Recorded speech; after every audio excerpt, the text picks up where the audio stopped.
Good morning. We heard earlier about 3D and so forth, and I thought I'd like to share with you how far we are today with robotics, 3D and so on. And again, I do have a financial interest in this procedure or project, and it's also coming from this small country in the Middle East called Israel. We will go very quickly. These are some figures that are quite scary of the need of cataract surgery that have to be performed in the world today. And there are approximately 40,000 ophthalmologists for a population of about 500 million people in Europe. So that is not too bad actually. However, it varies from country to country inside the European Union. Germany and France are both at 8.27% per ophthalmologist per 100,000 people. Now, if we look at the World Health Organization, about 90% of the world's visually impaired live in low-income countries. And 82% are living with blindness aged 50 and above. So, also scary figures.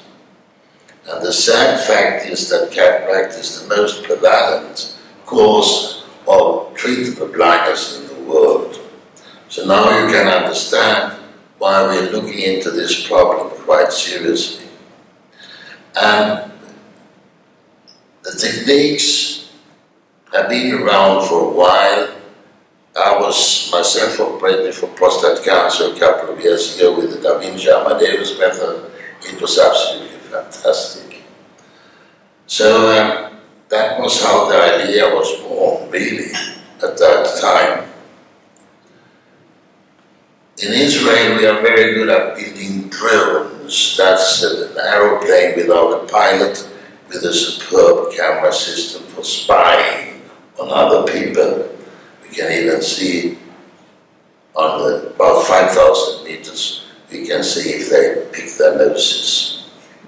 So the camera we're using in this robotic system is to your left.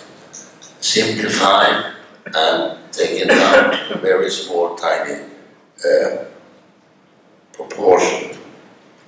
Glasses I don't need to go into because the previous speaker spoke about those.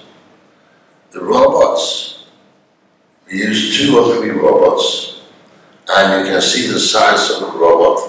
It's compared here to the Coca-Cola can, the old Coca-Cola can, not the long one now. And the roulette table is supposed to show the operating nurse and the pre-op nurse. So all this can be assembled, plus a tent with a sterilized unit for the head. The rest of the body is outside, and it will be carried in 2 trunks with all the equipment. Please note, all the equipment, and there is no operating microscope needed. It's of course 3-dimensional, and we use a satellite system. This one we can skip. The advantages of a robotic system or technique is that no matter how you look at it, precision, accuracy, and stability are superb. You have an amplified scale of motion, and what I mean by that, that is to say that if we can use 2 systems. Either talk to the robots, or you use joysticks.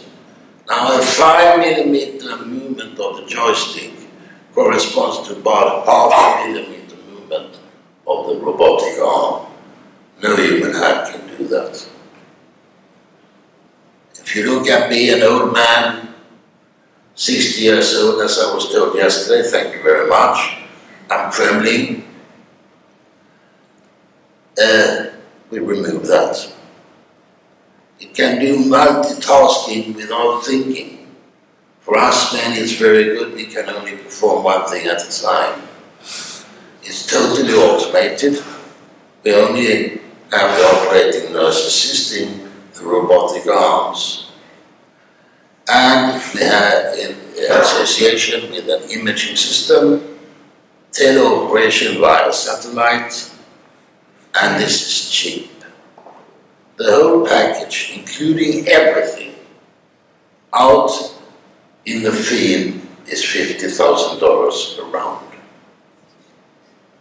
And we save personnel and so forth, and it's easy loading. The disadvantages of the robotics is that you have to make decisions.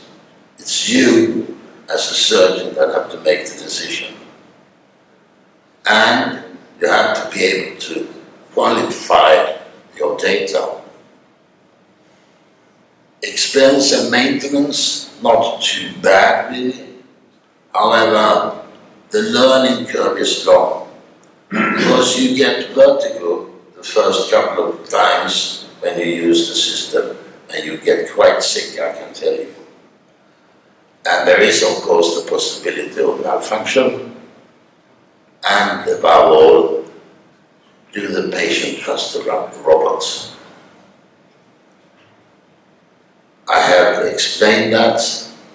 So the challenge is that it's a high-cost development, it's a steep learning curve, and patient trust. And where are we today? At Ichilov Hospital in Tel Aviv, they have now performed 2 microneurosurgeries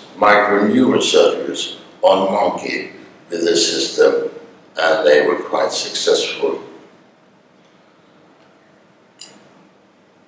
So we have 2 decades now of evidence with robotic devices that may help facilitate higher quality of care.